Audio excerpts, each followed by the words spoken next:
Hi, I'm Candy Setter, and this is my Module 13 for tort cases. I did pull all special education tort cases. There were quite a few. They were very interesting to read through. I have worked at a law firm before, and I found these very interesting. And as usual, some of the court cases are always a little difficult to read unless you have some background in those areas. Tort liability, by definition, is the legal obligation of one party to a victim as a result of civil wrongdoing or some type of injury. The action requires some form of remedy from a court system, and a tort liability arises because of a combination of directly violating a person's rights and the transgression of public obligation, causing damage or private wrongdoing. So evidence must be evaluated in a court hearing to identify who the liable party is in the case. We also have two types of tort liability. We have intentional and negligent.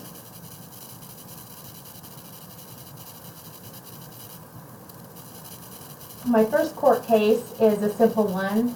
Northern California, an elementary school had organized a field trip for fourth graders at a hotel that had a swimming pool. The special education student that attended the field trip did not know how to swim, and the sister did tell the teacher that her sibling didn't know how to swim.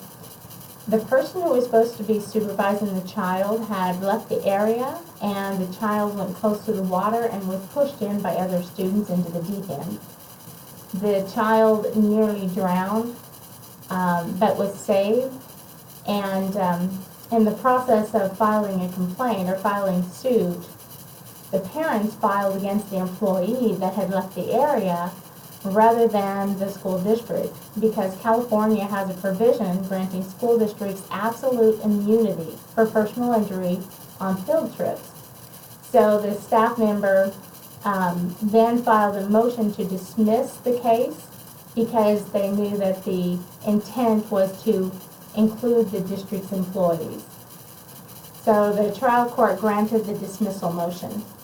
I think this is one of those obvious cases that had this had been one of my schools, I would have just made sure that when those special education students go on a field trip, that there is extra support depending on what their needs are. So in this case, I would expect that and actually I think I would set that as an expectation that the child is not out of this person's sight. So if the person is going to leave the area for any reason, then that child needs to go with that person.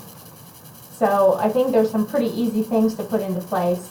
But it's also all about training, making sure that your staff, when you're going on field trips or any other special event, that your staff are well trained on how to handle and what to do with a student that has special needs. This is a simple case that in Louisiana, the kindergartner was playing on the playground, and there was not anybody helping the child swing, and the swings were heavy metal, and the child her feet couldn't reach the ground. She had fallen and had gotten sustained a knee injury that was pretty severe, and the court system said that it was an unreasonable risk and a breach of the district's duty that they should have had somebody with her at all times at the swings. Again, just like the previous case, I think training, making sure that your staff know what they're responsible for, and that in these kind of cases that there is somebody always with that student, regardless of where you are and what's happening. If you need to step away from a student, then somebody else needs to take over for you, or again, you take the student with you when you leave the premises.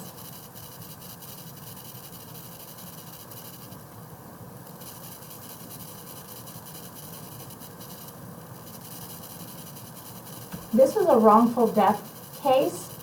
It was in Montgomery County. There were two junior high girls that had made a murder-suicide pact in 1988. They did end up completing the pact. One girl shot her friend in the head and then turned the gun on herself. So they both passed away.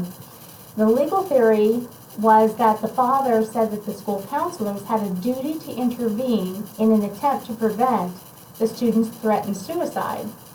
However, the counselors said that this court case went back and forth quite a few times. The counselors said that they had asked the student if they were thinking about or if contemplating on suicide, and of course they denied having any thoughts like that whatsoever. The counselors also, when they heard about it through somebody else, they had also informed the parent of the situation. They also had a concern of how much information can they share with others, since they were a counselor, if some information was shared to them under the understanding that they would not share that information with others. The open question is whether there is a duty to attempt to prevent an adolescent's suicide by reasonable means, including in this case by warning the parents, which they did.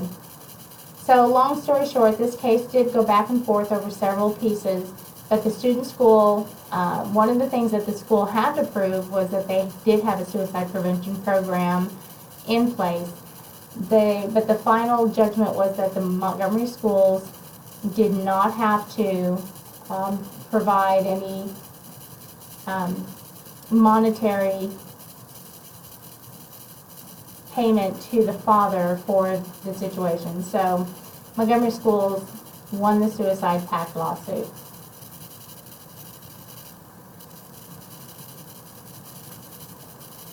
This was a very interesting case. It's a wrongful special ed placement in which, in Montana, and this is another case that went back and forth quite a few times. It started out by a little girl at the age of 9 months old was placed in foster care. Later, during kindergarten, she was deemed to have a speech concern, and then they did some more testing, and the psychologist said that she had mental retardation, which is our old term, EMR, educably mentally retarded. So, but she had mental retardation. Her IQ was 76. At that time, the score range was between 50 and 75.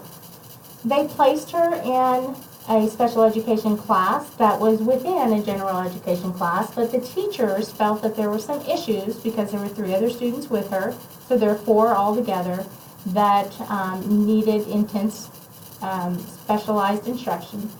So the teachers felt that they needed to remove this small group from the classroom and put them in a separate class. So in doing so, they did not contact the foster parents. They just went ahead and made that move. After about 9 weeks, the foster mother did learn that the child was in a segregated classroom, and she came up to the school immediately and removed her. Because of her sudden removal, the schools abruptly terminated the program. One of her issues was that she noticed that her child was dramatically worsening, that her behavior was more like the other students that she was working with, or that they had placed her with. She was doing things like refusing to dress herself and refusing to eat properly, and there were some other issues noted that this child was having.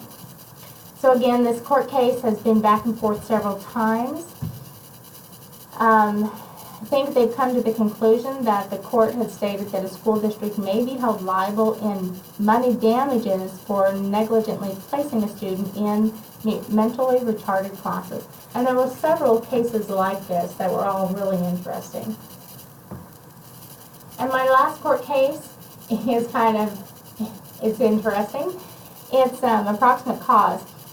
According to Ross, he was a high school basketball star in Kansas City, Kansas.